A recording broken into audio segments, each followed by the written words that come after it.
18-year-old disappeared for 24 years until police discovered her dark secret.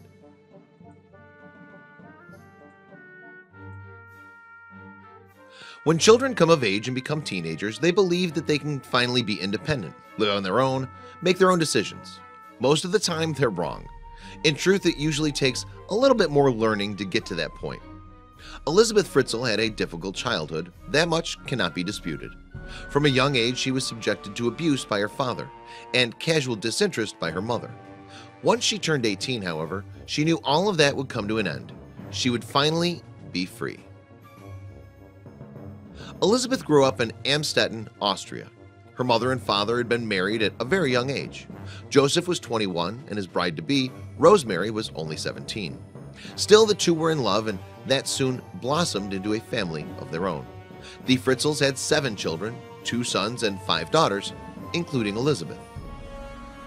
Despite being part of such a large family, Elisabeth had to contend with her father's hateful attitude more than her brothers and sisters. But she went through life with an upbeat attitude, knowing that one day she could leave that place behind and start her own life. At age 15, once she'd finished school, she took a job as a waitress. Elisabeth made good friends working in the restaurant. She confided in a friend about the abuse she'd received at the hands of her cruel father, and the two resolved to run away to Vienna. Unfortunately, Elisabeth's departure was premature. She was not yet 18 and was eventually found by police and returned to her parents. She returned to work as a waitress and was soon offered a job in nearby Linz, Austria. Now was her chance. She was finally 18 and able to go out on her own, free from her father and mother. But on August 29, 1984, Elisabeth disappeared without telling any of her friends where she was going, nor her siblings. She had simply vanished. Elisabeth's mother filed a missing persons report almost immediately. She had done this before and been gone for only 3 months, and yet Rosemary Fritzl believed that this time was different. Though she didn't know the extent of her husband's abuse, she knew that her daughter had always talked of leaving to be on her own. But surely she wouldn't go away without saying goodbye. Almost a month later, Joseph Fritzl handed a letter over to the police. It was postmarked in Brunel and stated that Elisabeth had been tired of living with her family and was staying with a friend. She warned them not to look for her or she would leave the country for good. The only problem was, none of Elisabeth's friends had any idea where she was either. Elisabeth's father believed that she may have joined some sort of religious cult and that she was likely their prisoner or had been brainwashed by them in some way. According to him, she'd always been rather impressionable, and he told the police as much. The father told police that she had most likely joined some religious cult.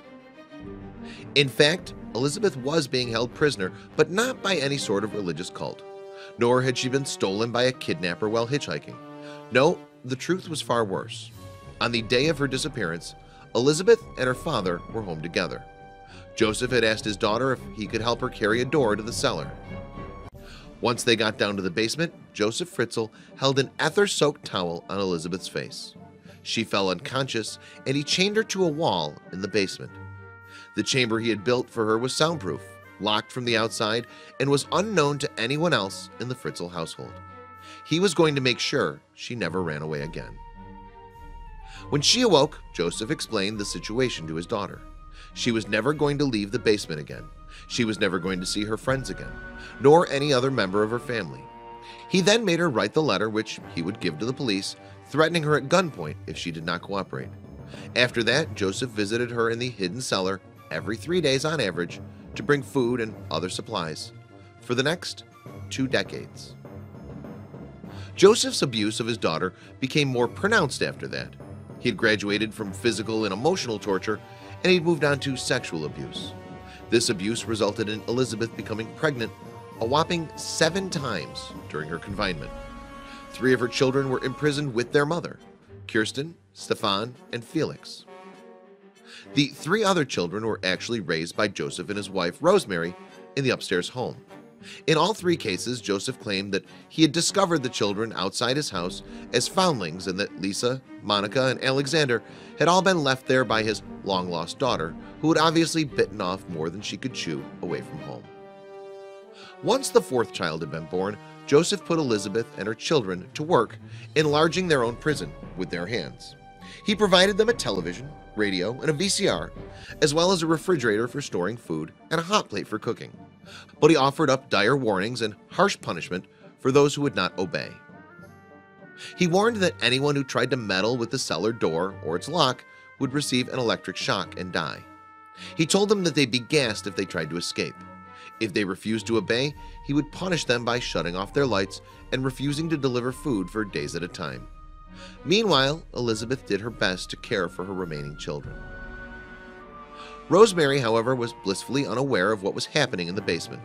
Neither she nor any of her other children were permitted to enter the basement, which they all believed was Joseph's secret workshop. And though the family received regular visits from social workers for their foundlings, they never saw nor heard anything that might arouse their suspicions. A tenant who rented a ground floor room in the same house for 12 years claimed to hear noises coming from the basement, but never could tell what they were. Joseph, of course, explained the sounds were from the gas heating system. Then one day, Elisabeth's daughter, Kirsten, who was now 19, became very sick. Kirsten became so seriously ill that Joseph had no choice but to accede to Elisabeth's pleas to take her to a hospital. This single act of kindness would be what led to Joseph's downfall and the rescue of Elisabeth and her 3 children. Elisabeth helped carry Kirsten out of the basement under cover of darkness and take her to the doctor. It had been the first time she'd seen the outside world in 24 years.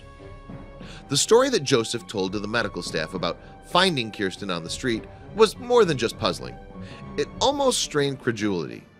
Kirsten was admitted to the hospital with severe kidney failure, but her mother and father were nowhere in sight. The police were called, and the subsequent investigation revealed the truth about the whole thing. Elisabeth and her children were finally freed. Elisabeth and her 6 children were given medical care and mental health treatment and eventually moved to an unnamed village in central Austria.